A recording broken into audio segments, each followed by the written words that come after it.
Let's hit technology. Tell us all about that.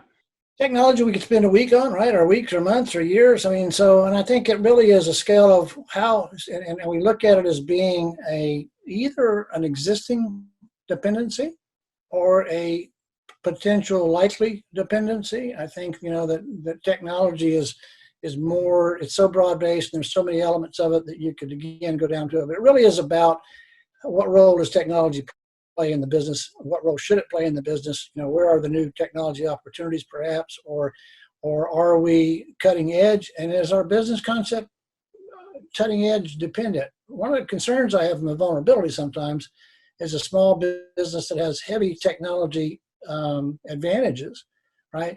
They've got a technological edge in the marketplace, but they're a small business, right? And so if they have a technology edge and they have a large market, they're either going to scale very rapidly and become the next Zoom, right?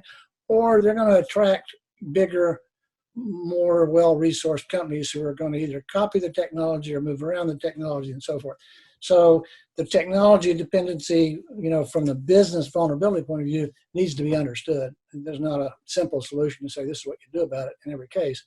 But the role of technology, whether it's a supportive role, the operating the business, the technological elements that give you a marketing edge or give you a delivery edge, a service edge, whatever those are, you need to be able to understand them so you can monitor them in terms of whether or not the technology is remaining on the forefront or if you're starting to be left behind. So it's more about an awareness of the technology than it is of making, say, this is great technology or bad technology for us anyway, because I don't consider us to be technology experts, but we do want to understand how the role that technology plays. Yeah, absolutely. Some things that come up for me with regards to technology is if it's been built in house.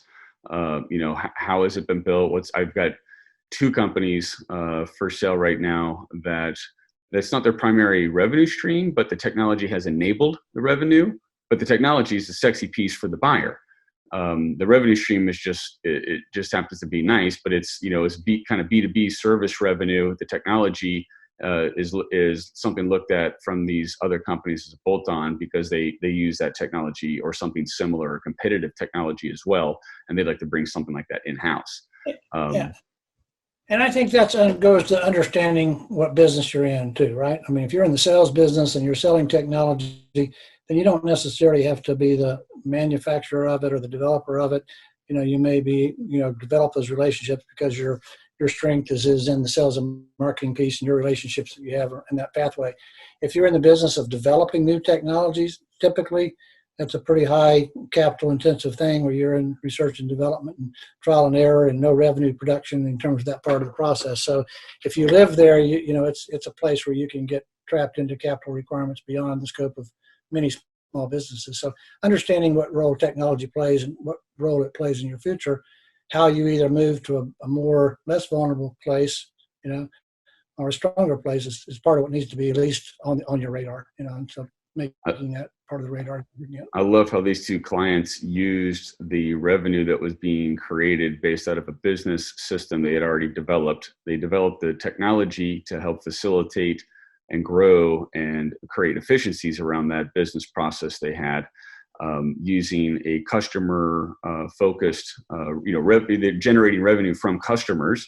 So they weren't out of pocket. They weren't just like, doing, huge raises and having to pour tons of money into development costs. They had a profitable, profit first, focus and mentality.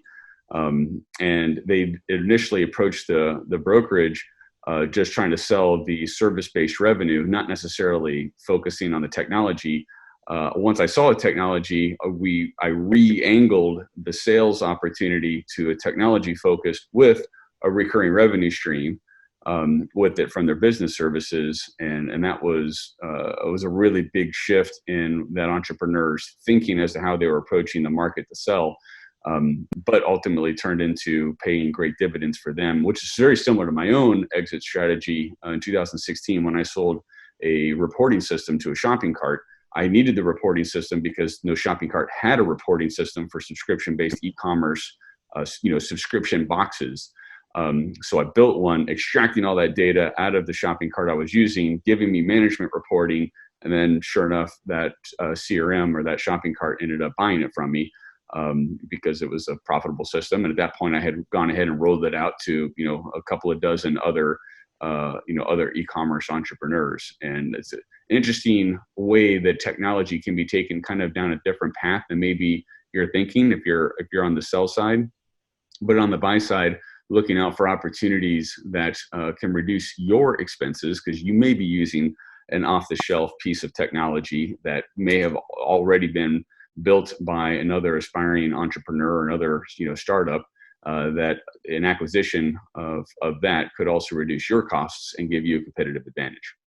Yeah, and I think to your point there, Nate, I think that the main thing to come out of these kind of analyticals is to really build whatever your story needs to be around that element, right?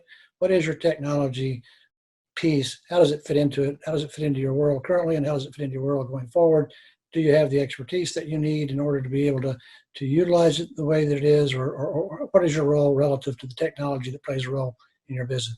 So it's much about defining what the technology is, should be, could be, as much as anything, and do you have the resources to implement it? And if not, what do you do about it, right? What's your role? Be sure to subscribe and hit the bell for notifications about new videos and interviews. And introduce yourself in the comments. Are you a buyer or a seller?